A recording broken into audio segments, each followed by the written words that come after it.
Olá, amigos! Sejam bem-vindos a mais um episódio do Battistini Talks aqui com meu amigo Alexandre Arnone. Muito prazer, obrigado. Obrigado, viu, por você ter vindo hoje. Eu que agradeço. O homem do ESG.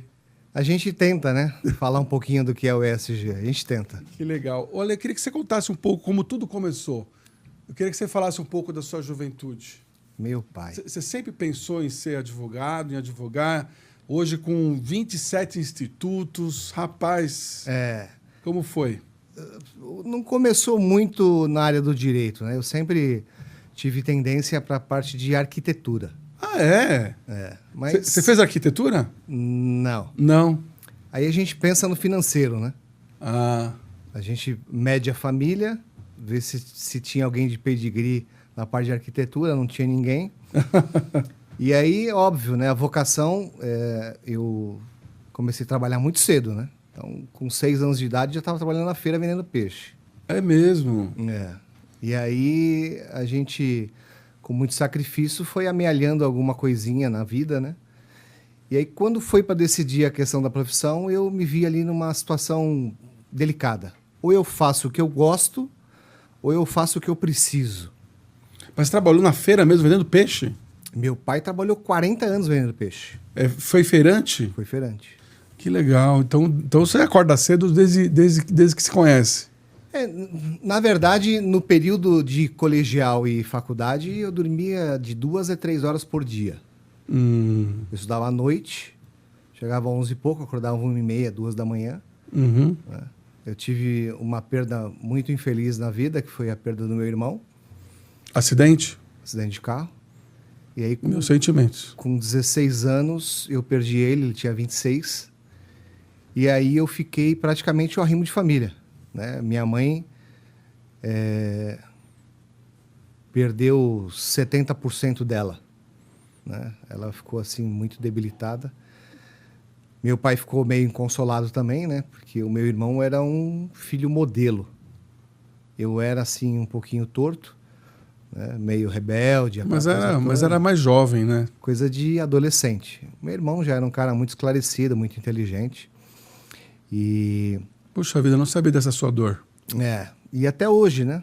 São 32 anos de falecimento e minha mãe ainda sofre de depressão muito, muito forte.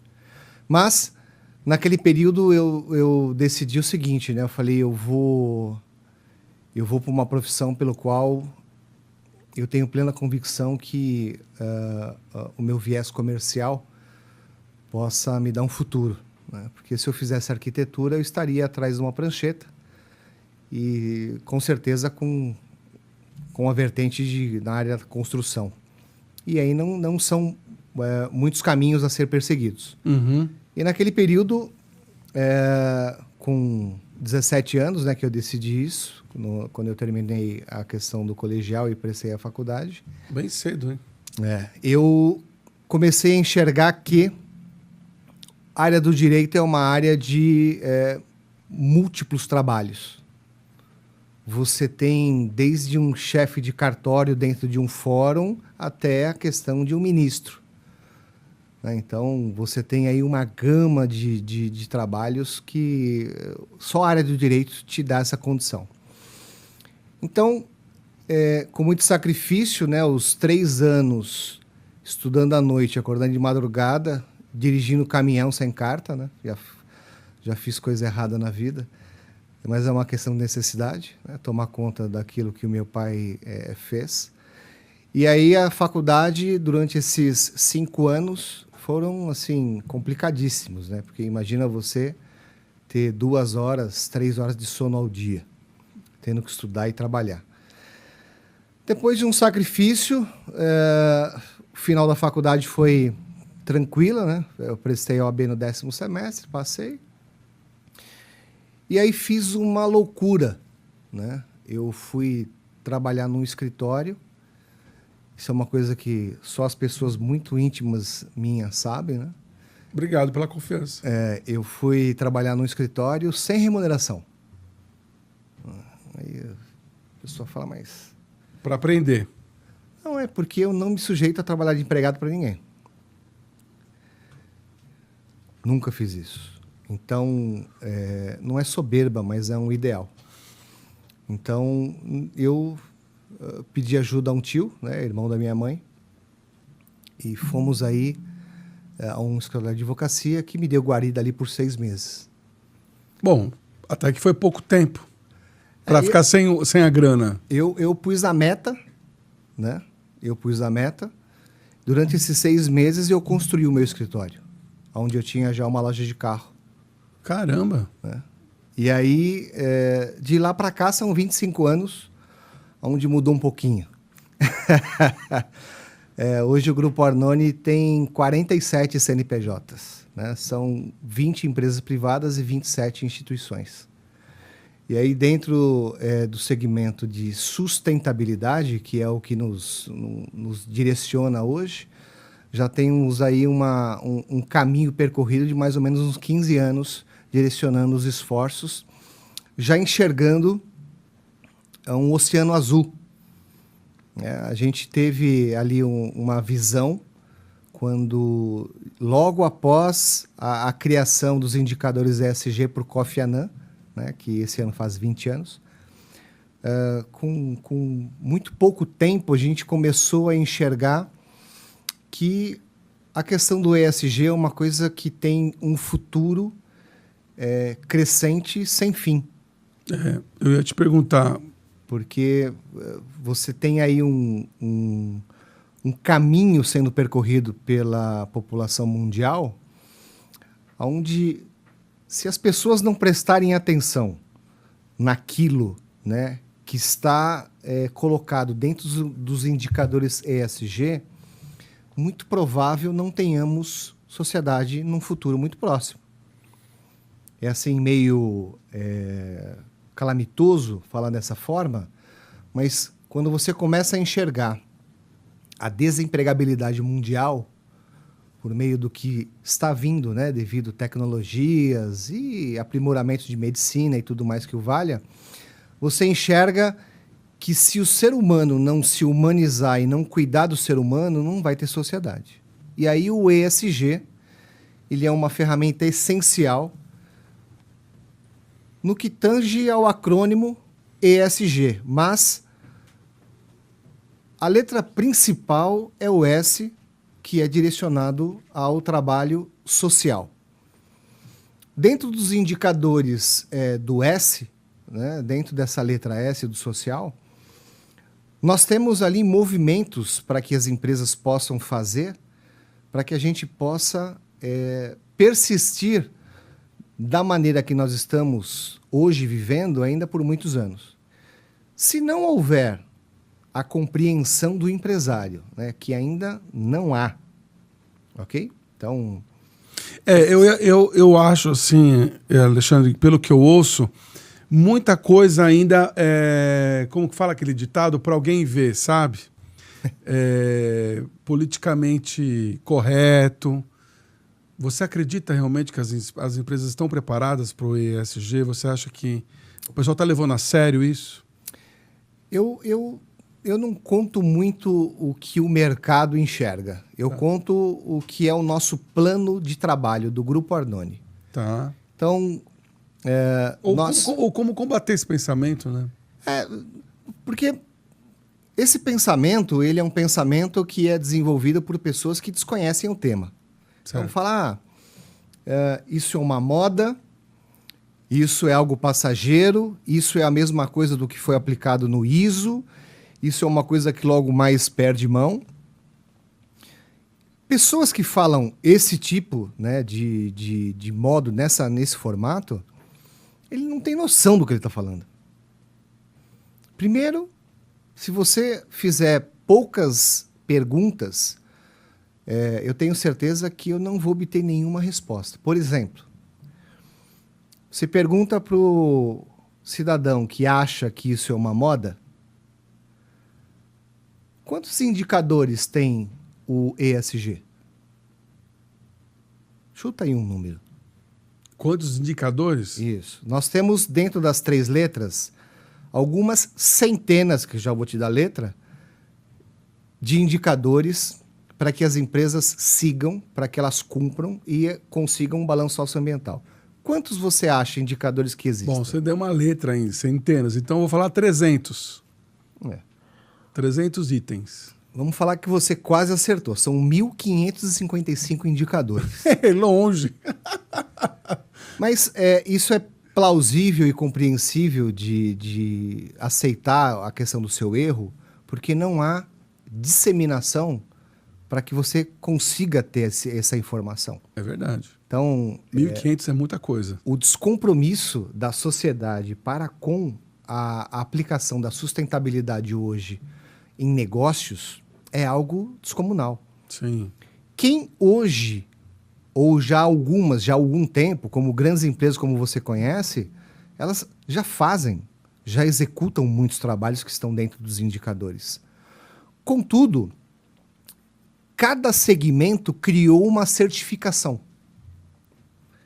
Então, as empresas que estão de capital aberto têm um selo, as empresas do segmento X têm um selo, e são todos selos marqueteiros. Então, Você falou uma coisa que é o que eu... uma grande parte desses segmentos, óbvio que a gente não pode ser leviano, né, de falar que são todas, mas uma grande parte pratica o que se denomina hoje como greenwashing, né, que é uma maquiagem verde para que as empresas tenham ali a sua imagem vinculada a ações de sustentabilidade. Só que na grande maioria não tem. Haja vista o que aconteceu em 22 nos Estados Unidos, não sei se você acompanhou. O mercado investidor de fundos tirou, né, de circulação vários bilhões de dólares, estamos falando aí de 500 bilhões de dólares, de operações que estavam sendo financiadas por empresas que se diziam estar praticando as ações de sustentabilidade e, na verdade, não estavam. Então, o mercado financeiro, ele é o precursor na inclusão da questão do ESG. Kofi Annan e a equipe dele, quando então secretário da ONU, foi um cara muito inteligente. Por quê? Quem que ele chamou à mesa para passar o desafio de aplicar os indicadores dentro das suas empresas? Ele chamou as maiores instituições financeiras do mundo. Então, lá tínhamos, nessa reunião, onde foi lançado a questão do ESG, instituições financeiras. E o Kofi Annan, então, desafiou, né, a essas instituições a aplicarem os indicadores dentro, né, da sua gestão. E o que aconteceu? Os bancos, eles são preocupados na saúde financeira das empresas. Uhum. Ok? Sim. E isso caracteriza uma única preocupação: transparência. Quando você fala numa empresa que tem práticas de ESG na sua íntegra, essas empresas, elas são transparentes. Então, uma empresa que ela tem a transparência, ela tem longevidade. E hoje o banco ou os fundos têm interesse em empresas que sejam longevas, né? Onde ele possa colocar o seu dinheiro e não ter o risco de, ao longo do tempo, perder o seu recurso. Então, são várias coisas que envolvem a questão do ESG. Quando a gente fala de ESG, é um tema que, se nós fôssemos aqui nos ater a algumas linhas e detalhes, ficaríamos por horas. Mas, para resumir a você, o que hoje o Grupo Arnone realiza na questão do ESG, nós somos o que se pode denominar de maestro.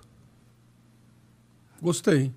Então, boa. Eu não estou com as batutas, mas tenho profissionais que as têm, e a gente consegue hoje fazer com que as empresas dancem ou cantem a música que o mercado quer ouvir de maneira correta e transparente.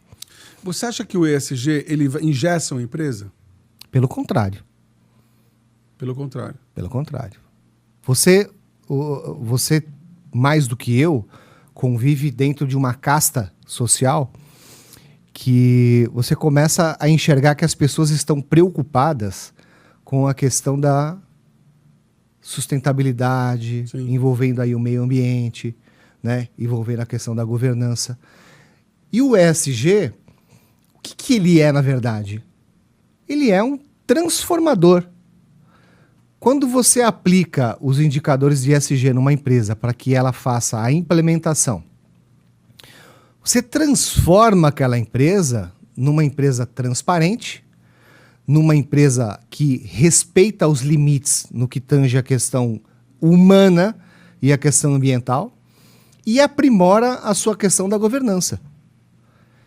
Então, a pessoa que não consegue enxergar isso são pessoas que são imediatistas. Por que são imediatistas? Porque hoje, dentro de um dos institutos que nós fazemos atestamento e implementação de ESG para emissão de um balanço socioambiental, isso não é um trabalho de 1, 2 dias. Claro. Né? Para você atestar uma empresa, leva em média 90 a 120 dias. E para você implementar um plano de ação, é 1 ano. Então, são trabalhos que não são simples diretrizes, são trabalhos de criação de cultura. São coisas distintas. Então, para aquelas empresas que não têm a visão de futuro, né?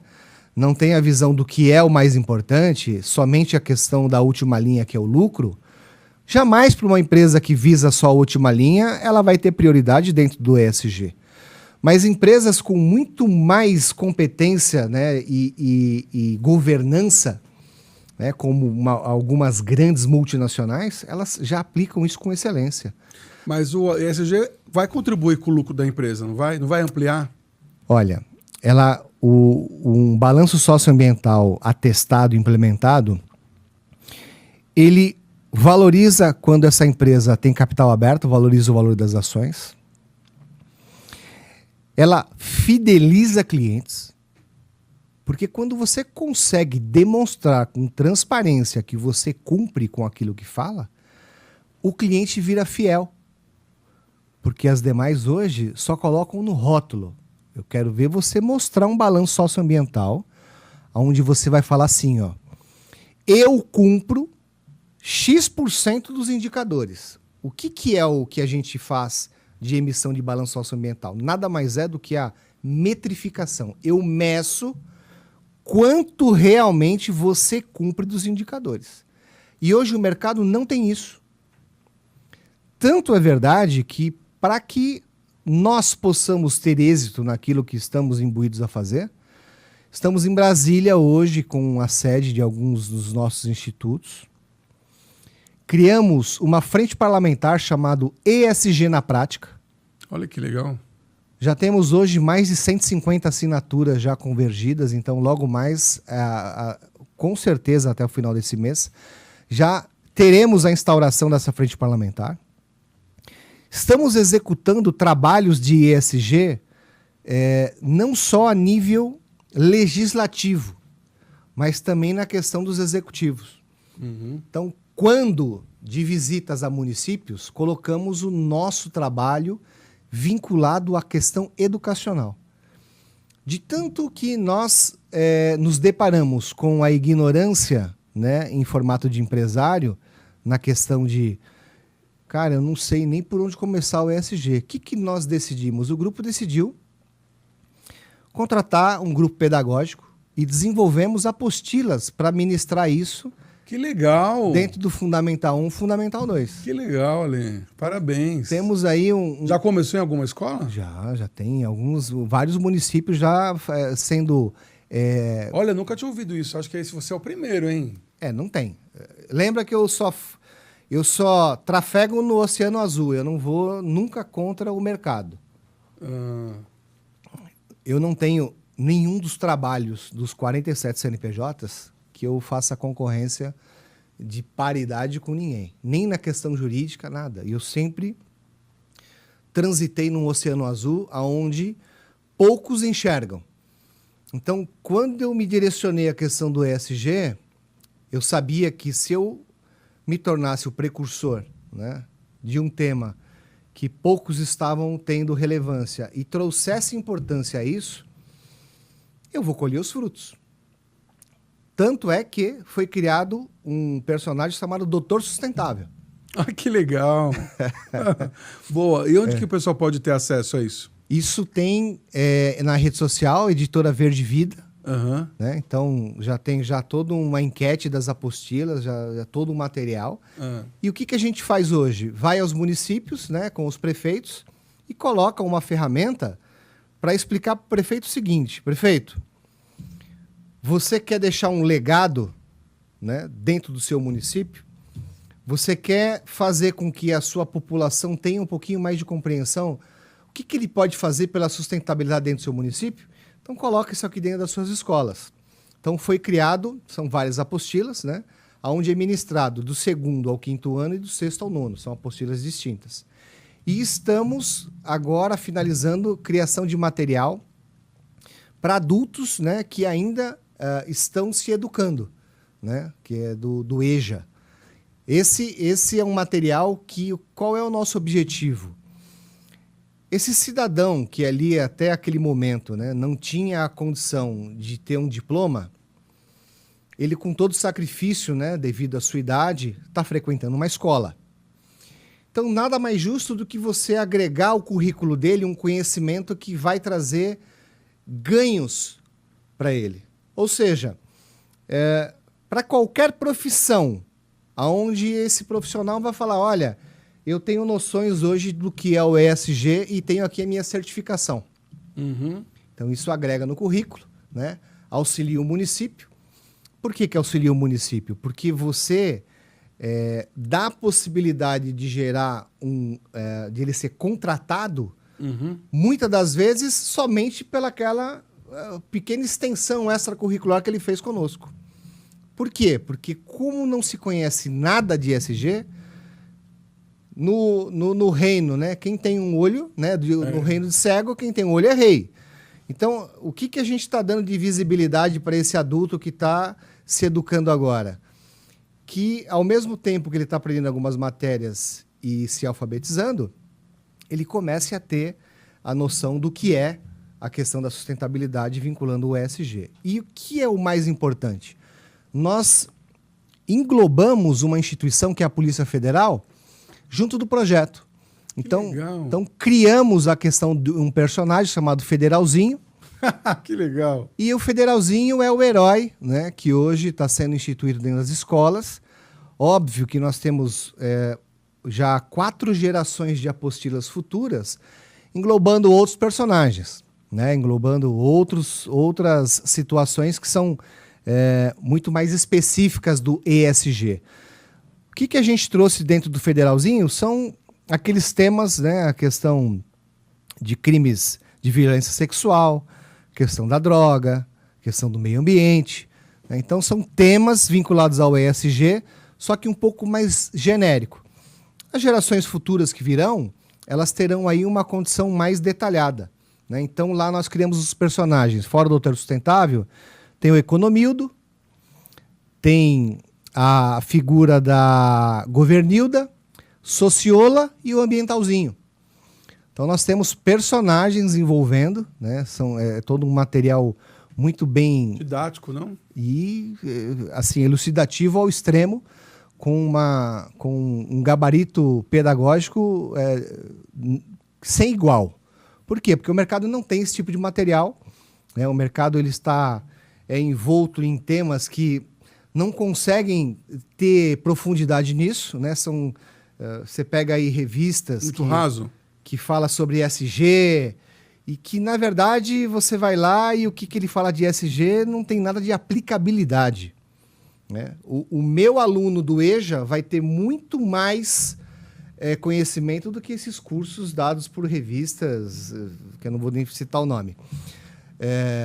Por quê? Porque são muito rasos. Eles fogem de um contexto de aplicabilidade. É só superficial. Nós tentamos, de uma certa forma, trazer um conteúdo onde tanto pessoas que não são PJs possam absorver conhecimento e aplicar isso no seu cotidiano, quanto funcionários de empresas onde podem executar trabalhos para a empresa onde estão trabalhando. Então, a gente tenta trazer o útil ao agradável, né, naquilo que se faz necessário na aplicabilidade do ESG. Sensacional. Eu penso que você está atingindo uma coisa que eu acho que é importante para o ESG dar certo, que é todos estarem envolvidos. Não adianta ter um departamento. Não esquece. Né? Como todo movimento brasileiro, né, tem um jeitinho brasileiro, né? Esse jeitinho é complicado. Então, o que os muito espertos, né, criaram? Os muito espertos. Passe isso aqui para o departamento de marketing fazer. Então, 99,9% das empresas que dizem ser sustentáveis, quem faz a aplicação é o departamento de marketing.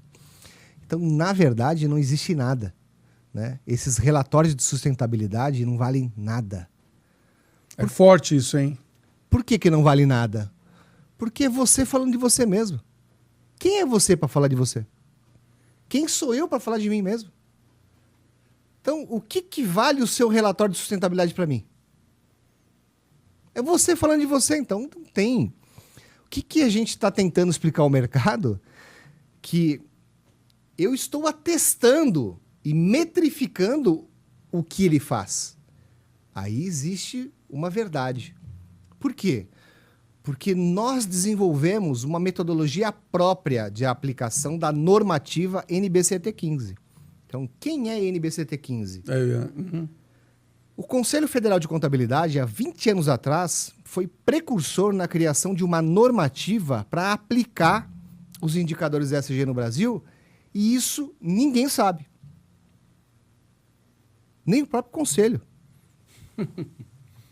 Por que isso, né? Porque ficou apagado. E aí nós, numa retomada, né, para dar... Porque as pessoas falam assim... Você se baseia em quê para falar o seu trabalho? Né? Quem é que te garante? Quem garante o seu trabalho? Aí eu falo, olha, tem um órgão de classe, né? Um tal de Conselho Federal de Contabilidade, que tem um conhecimento técnico, creio eu, razoável, né? E há 20 anos, ele fez o que hoje ainda não é entendido.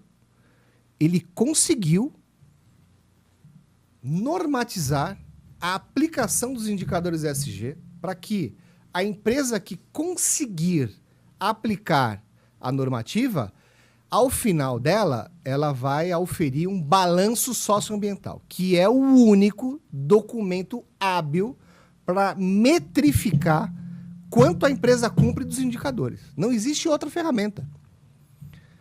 Ah, mas agora o IFRS... Não adianta. A gente está falando aqui de uma norma, de uma amplitude. A norma brasileira de contabilidade, ela não alcança os 1.555 indicadores. Por quê? Porque o Brasil não está preparado para isso. Então, seria de uma maneira muito leviana aplicar 100% dos indicadores. Mas a NBCT15 aplica 856 indicadores dentro das 3 áreas, ok? Isso já é mais do que o suficiente para que as empresas entendam que, aplicando, teremos um futuro. Quando eu falo desse modo caótico, né, muitos me criticam, falam, você é a voz do desânimo, né? Você é a voz... Nossa! É porque é nítido que se não houver uma atenção especial, não teremos sociedade. Existem estudos, já em cima do que já existe hoje, que 40% do planeta vai estar desempregado na próxima década. Se 40% da população não tiver salário, não tem sociedade. Vai ser um ataque. Não, vai ser como os filmes americanos, onde vão ser construídas barreiras, tá certo? Vai ter o povo do lado de fora sem nada e o povo do lado de dentro com alguma coisa e não vai ter sociedade. E quando eu falo isso, não é de maneira para causar temor. Não é isso. O objetivo é trazer a atenção do empresariado, porque é ele que tem que ter atenção disso. Porque aquele que não se ater aos indicadores do ESG, na questão do S, porque o S do ESG cuida de pessoas. Existem 2 ou 3 indicadores que são importantes eu falar. Então, um deles aplica o conhecimento da empresa sobre o seu colaborador. O empregador tem que conhecer o seu colaborador. A empresa tem que conhecer a família do seu colaborador. Como ele vive? Onde ele vive? O que essas pessoas acham da empresa pelo qual esse colaborador trabalha? E a empresa se ater às comunidades num raio de ação do seu CNPJ. Por quê? Todo mundo se atém a mandar dinheiro para a Cruz Vermelha, para não sei quem, só que ele não sabe que no quarteirão de baixo aqui tem uma comunidade que não tem recurso para pagar a luz e a energia do prédio. Você está falando muito sobre a importância da comunidade. Eu estou falando sobre a humanização, que não existe mais. Toda essa tecnologia que nos envolve hoje deixou muitas das pessoas hoje na sociedade não mais humanas. Por quê? Porque você fica num aparelho que cabe na sua mão só passando o dedo e vendo gente rindo e passeando, e foto de carro novo, e hotel, e não sei o quê, e não sei o quê. Se você pegar as horas que essas pessoas desocupadas perdem aqui, cuidando de pessoas, o mundo era outro. Tem razão. O mundo era outro. Tem razão. Então, você nota, você vai a um shopping, você vai a qualquer lugar, você vai numa mesa que tem uma família com 5 pessoas, 5 estão no celular, nenhum fala com o outro. Concordo. Cadê a humanização? Como é que você quer que uma sociedade dessa possa se importar com alguém? Então, o estalo tem que acontecer de um jeito ou de outro. Então, só concluindo para você, que senão esse podcast aqui vai ficar muito extenso. Tá ótimo. A Frente Parlamentar ESG na prática, ela vem trazendo a legalização da aplicação dos indicadores ESG. Então, a partir do momento que nós tivermos uma lei que vai falar para você, olha, você tem que fazer isso. Aí a gente começa a mudar. Então, eu comecei no meio, né, que é os empresários. Depois eu fui acima na questão política e depois eu fui abaixo na questão da escola. Então, a vertente de cercar o universo de pessoas que possam alterar o nosso futuro já está abrangida. Só que não numa magnitude onde a gente tenha repercussão a nível nacional. Por enquanto. Mas no momento certo teremos. Por isso que são 27 institutos se dividindo em áreas. Então, tem área de esporte, área de educação, área de saúde, todas as áreas que são de obrigação do Estado de servir a nós, um direito constitucional. Nós temos instituições realizando os trabalhos para a sociedade, junto com o ente privado. Então, eu fiz aqui um híbrido, onde o Instituto ele ajuda quem precisa e auxilia o empresário a partilhar desse mundo. Por que é difícil?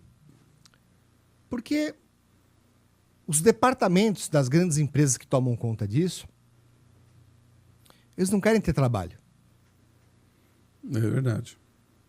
Então, ele faz lá com o Instituto Bradesco, ele faz com o Instituto Banco do Brasil, ele faz com grandes institutos, porque ele fala, vou mandar o dinheiro para lá, e lá eu sei que nós não teremos desvio, né? Porque eu não quero ter dor de cabeça. Minha função é o seguinte, ó, a lei fala que eu posso renunciar, que eu posso fazer doação, então eu vou procurar os grandes.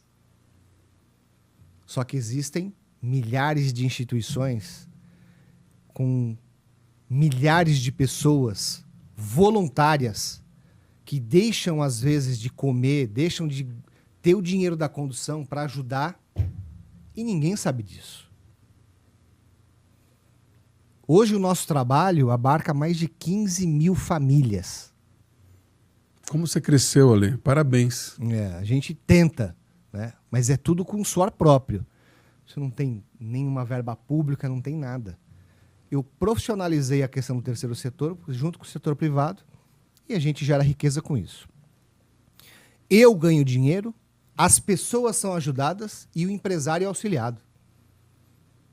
Então, poucos fazem isso. Eu não conheço ninguém, né? A maioria das instituições são pedintes. Eu não conheço ninguém também que está fazendo o que está fazendo. Eu não peço. Eu arrumo ferramentas. Então, nós temos o Instituto Mainitu, que é um instituto que leva mobilidade urbana. Nós estamos levando aviação regional para todo o Brasil. Então, eu ganho dinheiro e uma fração disso é passado ao terceiro setor. Aí eu tenho dinheiro para poder ajudar famílias. E eu não faço benemerência. Eu não dou nada a ninguém. Eu não acredito que você dando ali o prato de comida é o que vai mudar aquela pessoa. Eu não dou. Eu já tive vários conflitos, né, com essas pessoas que cozinham em casa, cozinha industrial, aí pega o carro, aí vai na praça, aí fica aquela monte de pessoa na fila, aquele negócio, né? Que ele fala, tô ajudando. Você tá ajudando a escravizar aquela pessoa. É isso que você tá fazendo. Você tá fazendo aquela pessoa, todo dia naquele horário tá ali, meu querido. Você não tá dando futuro nenhum para ela. O dia que você não conseguir fazer aquilo, você tá criando uma pessoa com uma bola no pé. Ela nunca vai procurar fazer nada porque ela já tem o que precisa. Ela não desenvolve o potencial dela. E ela nunca vai precisar. Então, comigo não tem essa conversa. A gente mapeia a família, ok? Quem precisa de auxílio? Marido, mulher ou criança? Faz engajamento aí. Precisa de curso profissionalizante? Coloca aí. Tem que trabalhar. Não tem conversa de que eu vou te dar alguma coisa, não vou te dar nada. Porque eu quero o seu bem. Se eu fosse um medíocre, né, midiático, que gostasse de aparecer em jornal, em papel, em novela, eu faria o show de amores, né, placas e não sei o quê, dando alguma coisa para alguém. Benemerência divulgada é marketing. Isso para mim é uma... Não vou nem falar a palavra aqui, porque é feio, tá bom? Mas se eu fosse essas pessoas que praticam isso, né? E tem muitos famosos que fazem isso, eu teria vergonha. Eu nem de casa eu sairia. Porque isso é medíocre. Sabe para que ele faz? Para ter like. Para ter like. Eu acho isso ridículo. Eu não preciso de like. Eu preciso de famílias assistidas numa condição onde ela possa sobreviver sozinha.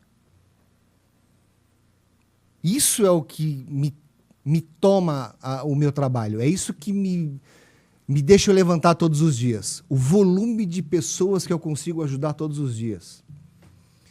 A massa de pessoas que realmente recebem aquilo que são dignas de receber. Eu não tenho esse negócio de vou dar dinheiro. Não vou dar dinheiro. Por que eu não vou dar dinheiro? Porque eu quero o bem dessa pessoa. Se eu quisesse ser leviano, eu pegava no farol, dava dinheiro. Eu ia lá, comprava um caminhão de comida, dava... Não tem isso. Isso você não está fazendo bem nenhum para essa pessoa. Isso é uma fase onde aquela pessoa vai ter aquilo, só que ela continua a mesma coisa. Você não deu ali um curso profissionalizante, você não deu um caminho, você não deu uma esperança, você não deu um psicólogo para falar com ela, você não deu nada. Então, o nosso intuito é transformação. E hoje o Grupo Arnone está num ponto de inflexão. Por quê? Porque nós estamos mudando a curva em muitas coisas. Você aceitaria apoio de outros empresários? Ou essa é uma luta que você assumiu para você mesmo? Como que funciona esse trabalho seu? Eu não quero nada dado de ninguém. O que é o satisfatório? O satisfatório é o seguinte: você tem ali 47 CNPJs e algum desses CNPJ pode prestar um serviço para essa empresa. E esse cara, ele não precisa pagar com o caixa dele, ele paga com renúncia fiscal. Por quê? Porque os institutos estão preparados para isso. Quando eu faço essas ações de trabalho com o privado, eu me preparo para isso. Então, os institutos têm todas as certificações, todos os atestados. E aí, esse empresário que contrata qualquer serviço meu, ele não tira dinheiro do caixa. Ele paga com renúncia fiscal. Existe um limite, que é 2% do lucro operacional anual. Que, para muitas empresas, o valor é alto. Então, de que maneira que esse empresário pode fazer parte disso? Implemente um balanço socioambiental na sua empresa, sem gastar dinheiro. Aí ele vai estar ajudando. Por quê? Porque nós temos uma massa de pessoas envolvidas nisso. É muita gente trabalhando. E é todo mundo assalariado, que não tem nenhum voluntário. Na questão de voluntariado, foi só nessa questão agora do Rio Grande do Sul. Sim. Tá certo? Mandamos aí vários aviões Mine 2 para levar comida, bebida, né, água e várias carretas. Aí nós chamamos voluntários. Por quê? Porque passamos madrugadas inteiras, os colaboradores da Mine 2, tirando carga de caminhão, tirando carga de avião. Foi uma loucura. Mas chegamos ao ponto de convergência onde se faz necessário divulgar e falar. Se você entrar nas redes sociais da Mine2, você vai ver o volume de toneladas que foram enviadas que nós enviamos. Tudo isso pedindo ajuda devido à mão de obra, o volume era muito grande. Uhum. Os meus aviões, os aviões da Mine2, tudo isso foi uma loucura. Tá certo? Sem pegar R$1 de ninguém. Parabéns. Sem pegar R$1 de ninguém. Então, todo o combustível gasto dentro da nossa aviação foi pago com o nosso dinheiro. Todo o transporte, nós tivemos um grande apoio. Nós temos um parceiro, a ANATC, que é uma associação que congrega as grandes transportadoras do Brasil. Inclusive, mandar um grande abraço, né, a pessoa que deu toda essa ferramenta. Né?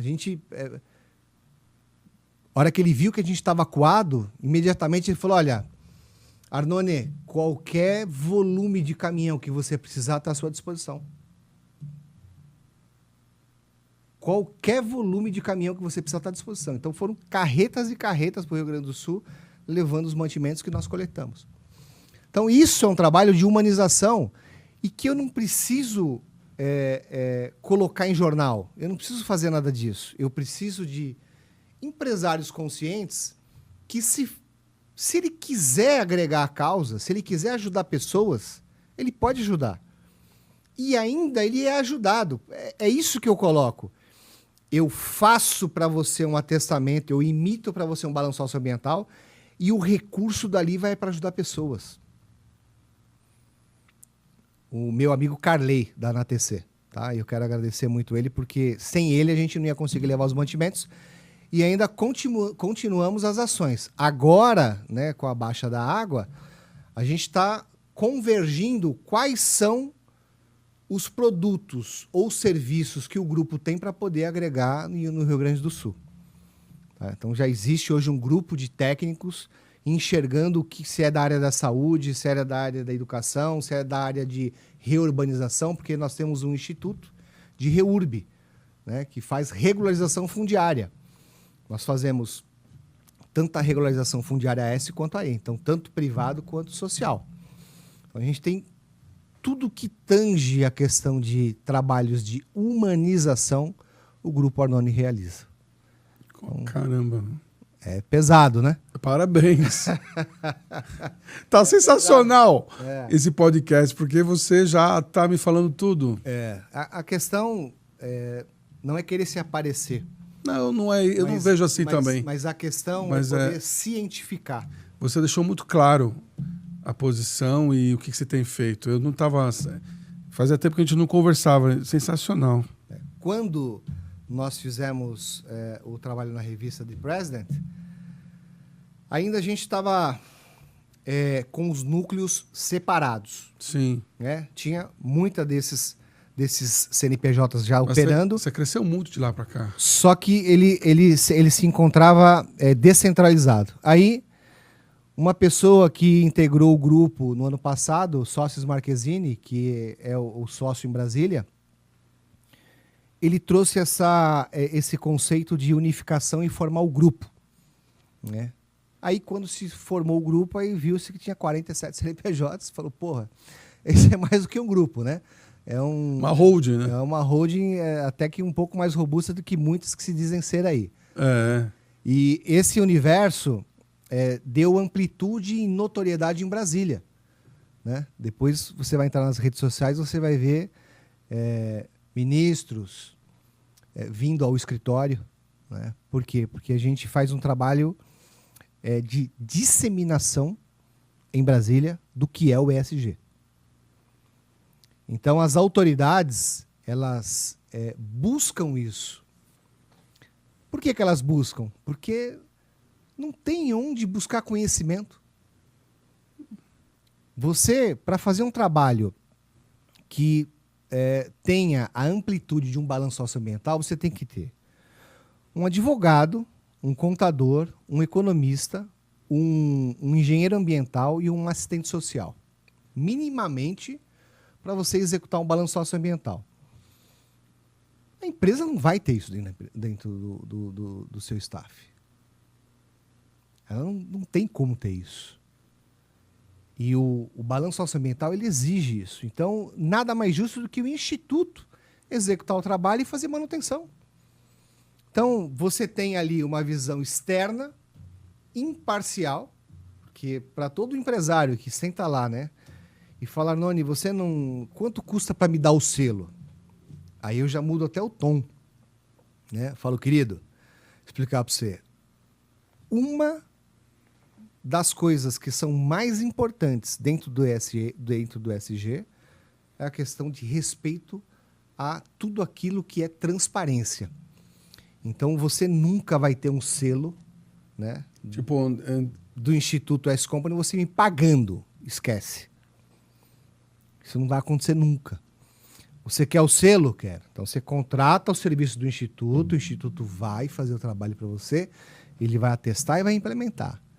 Se você tiver 1%, 5%, 50% ou 100% dos indicadores, é mérito seu.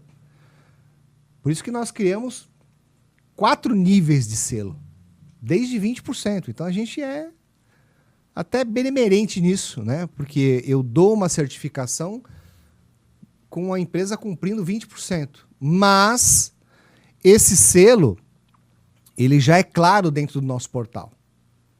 Então é 20%. E esse selo é autenticado por quem? É com base na norma brasileira de contabilidade. Ah, tá. Tá certo. Quem é o nosso pai? Conselho Federal de Contabilidade. Quem é o técnico de tudo isso? Quem é que dá essa chancela? É o Conselho Federal de Contabilidade. E existe algum selo internacional? Tem vários. É. Mas tudo firula. Ah, entendi. Procura hoje, no mercado mundial, um selo que fale quanto você cumpre dos indicadores. Se você trouxer um, eu faço o meu de graça para você. Não existe.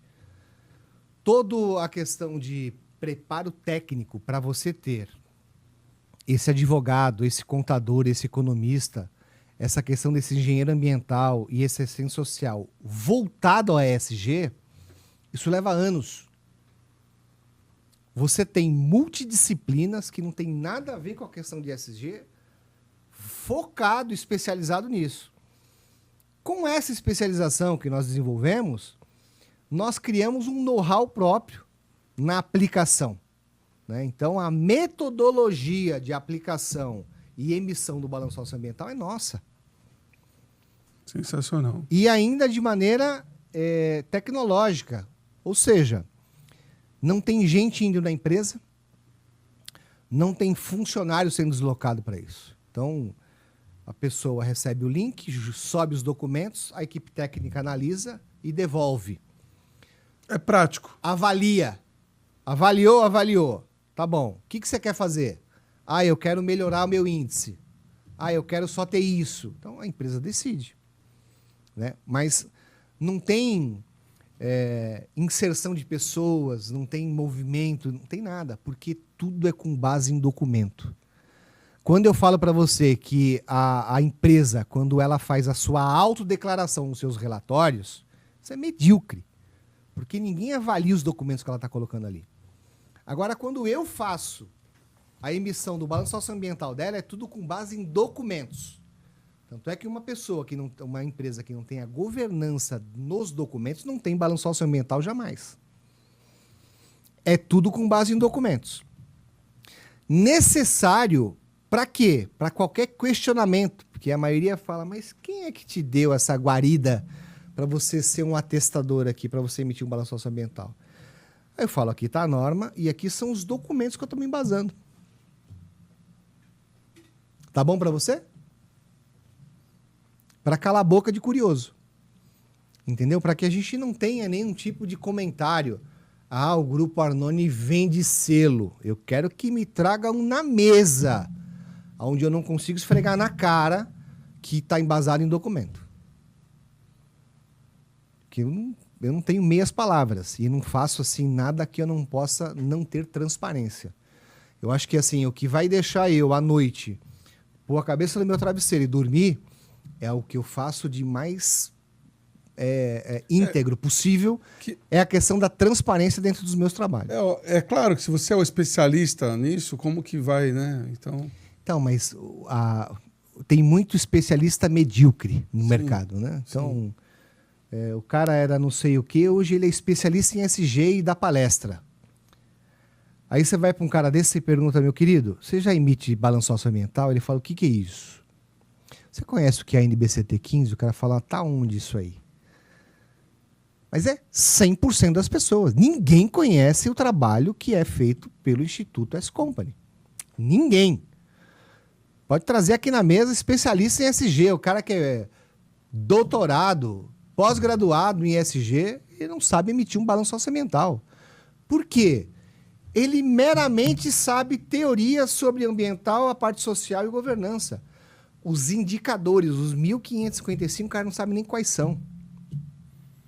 E como aplicar isso para você ter um balanço socioambiental, ele não faz nem ideia, ele nem sabe que existe uma norma no Brasil que regulamenta a aplicação de um balanço socioambiental. Aí quando você fala de um balanço socioambiental, ele pensa que é um balanço ambiental. E não é ambiental. É um balanço socioambiental. Então ele vê a questão do S junto com o G, com a governança, e o ambiental. Então, todas as 3 letras do SG, elas são englobadas dentro do balanço socioambiental. É um documento de extrema importância hoje para empresas que participam de licitação pública. Por exemplo, nós temos uma das empresas do grupo que assessora empresas que participam de licitação. A 14133, que é a lei que já entrou em vigor há 3 anos, só que começou a valer só ela esse ano, em janeiro, ela sozinha, né, que antes era junto com a 8666, a 14133 ela fala o seguinte, olha, que se você tiver a demonstração de indicadores de sustentabilidade, você tem preferência. Isso quer dizer o que, traduzindo para a linguagem do leigo? Que se você tem um balanço socioambiental, você desclassifica os concorrentes. No mesmo texto de lei, te dá a condição de você ter até 20% de valor agregado ao segundo colocado. Então, só por ter um balanço socioambiental, uma empresa que participa da licitação pública, já tem 2 ganhos. A questão de preferência e a questão de valor. Sabe quantos profissionais sabem disso? Não faço ideia. Pouquíssimos. Alexandre, eu vou ter que fazer um outro episódio com você. Porque aí o assunto não estamos nem nos 10%. A verdade. Ah, sim, tem muita coisa aí. Queria realmente agradecer a sua presença. A gente vai encerrar, infelizmente. Tranquilo. E eu queria te dar um presente aqui do nosso patrocinador, Opa, que é da Le Creuset. aí sim, hein? É, Coisa de qualidade. não é? Coisa de qualidade. Queria realmente Eu agradecer. agradeço E olha, você. foi uma grande aula realmente hoje. Foi muito bom te rever. E o bom é que tá gravado, né? Parabéns, viu? Parabéns por todas as suas ações, pelas suas empresas. Eu que agradeço, assim, o seu interesse em poder divulgar o nosso tema. Eu agradeço muito. E agradeço a todos aqueles que nos assistem. Obrigado, viu? Valeu, gente. Muito obrigado.